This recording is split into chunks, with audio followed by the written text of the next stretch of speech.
When you're learning the backhand volley for the first time, or you're learning how to hit a better backhand volley, I want to immediately put the thought into your head, the volley is not a block. I do not want to get out there and just bump the ball over the net. And maybe you've been taught that way, but I want to challenge you to understand the volley is more than that. Okay, the volley is motion. And why wouldn't we block a volley? If I get my racket right here and I put the racket in front of me like this, and I bump that ball back. One, I don't have any leverage through the ball to give me power. Two, the ball is gonna almost always check up. It's gonna sit up in the court, and you may make it.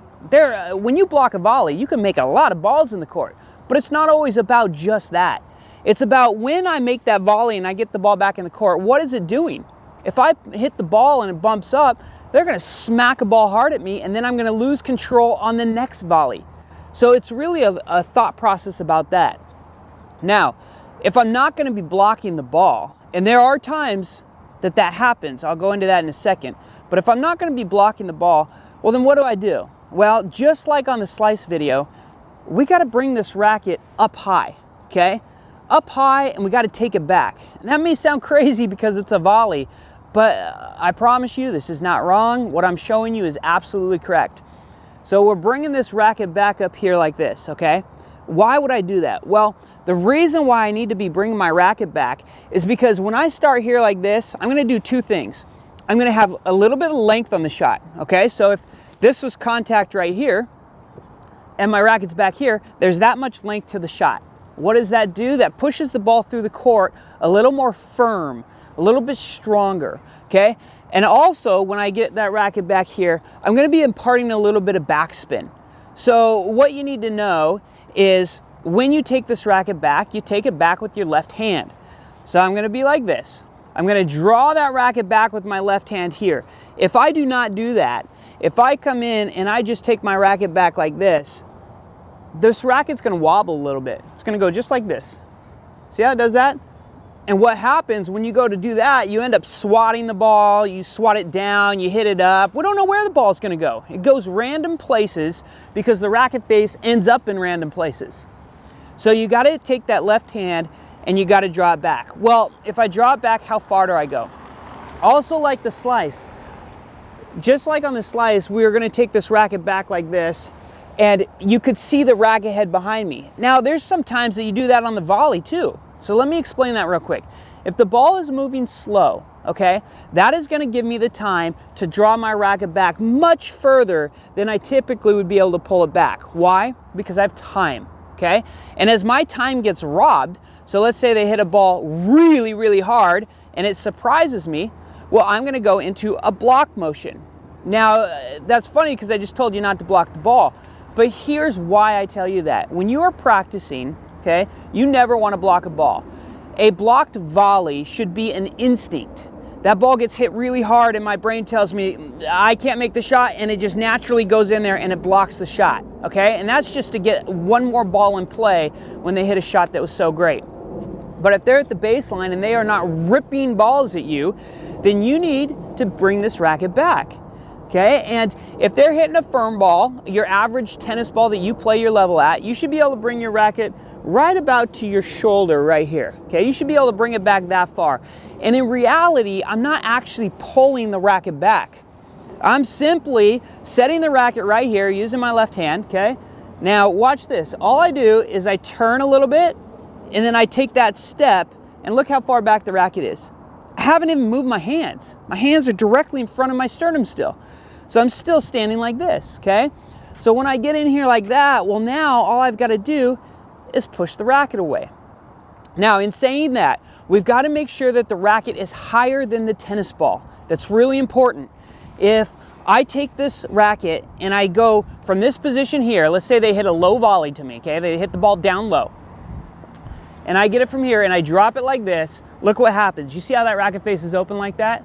So now when I go to hit the ball, I'm gonna hit it, and what's it gonna do? It's gonna rise in the court. Not only is it gonna rise, it's gonna be moving slower, because if I hit that ball too hard, it's gonna go out.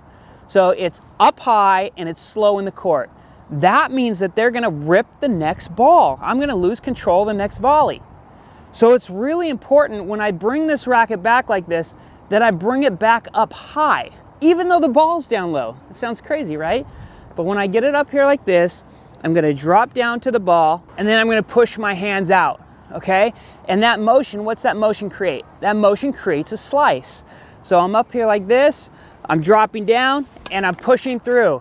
And what happens is the ball ends up staying much, much lower. So now it's on that side of the court, it's down low, it's got backspin on it, and it's sliding low. And that makes it more difficult. That means that I get a better volley on the next shot. Hi there, Jordan Coons. I hope you're enjoying this lesson. If you've made it this far, make sure to hit the subscribe button and leave a comment below. Both those things help this channel to grow. Enjoy the rest of the lesson. Okay, so I've got my racket back here like this, okay? It's up high. It's in a continental grip. That's your slice grip, and that's what we're gonna be using on this as a slice. And then once you get in here like this and you've turned you sideways, now when you extend, this is also just like the slice. I'm gonna take these hands and I'm gonna push my racket apart like this. And what I'm trying to do on the one-handed volley is I'm trying to stay sideways. If I get in here like this and I bring my racket up and I turn sideways and I'm doing great, and then all of a sudden I go like this and I follow that shot, that ball is gonna be missed, or it's gonna travel with you. So as I open up like this, the ball follows me cross court. And you want the ability to be able to hit the ball anywhere in the court. And in order to do that, I'm gonna turn sideways like this, and then as I release both hands at the same time, I'm gonna stay sideways. I'm gonna stay sideways the entire time. I'm not gonna open up. Okay, so I've hit the ball, and then I reset after the ball's been hit. Now, if you watched my slice video, you know that these two shots are almost identical. So where is the big difference? The big difference is in the legs. When I'm hitting a backhand volley, I have to be making sure that I'm moving through the shot, okay? And it's not just taking a step. One step is not gonna be good enough, because if I come in here, and they'll all make some, but I'm telling you, you're gonna hit the net a lot. If I come in here and I take one step like that and I do not move through this ball as I hit, I just go like this, that ball is gonna end up hitting the net a lot. And I know that because one, I used to do that, and two, I see it done all the time. So how do I correct it? Well, now we've got to start thinking that I'm gonna take steps beyond contact. So as I prepare and I get ready to make contact with this ball, I'm gonna be moving through it. So I'm gonna take one step like this as I hit through, and then I'm gonna take one more step after.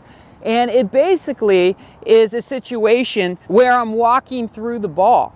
So let me do it again. Watch this. So when I go to hit a backhand volley, okay, this left foot right here, this turns out, it doesn't actually count as a step, but it turns out like this. And it does that because my body is gonna turn sideways and I need to be able to adjust for that.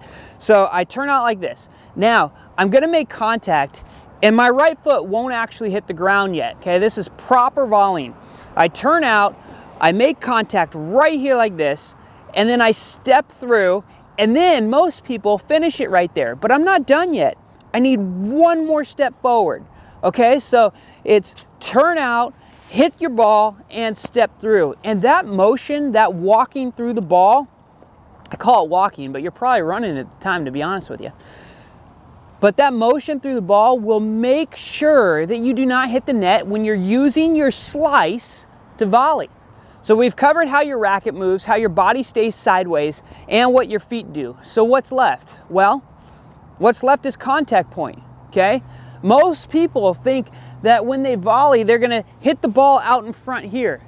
And that is not correct when you go to volley. That is what's called a block volley, and that ends up long-term, high levels, high club levels, get you beat.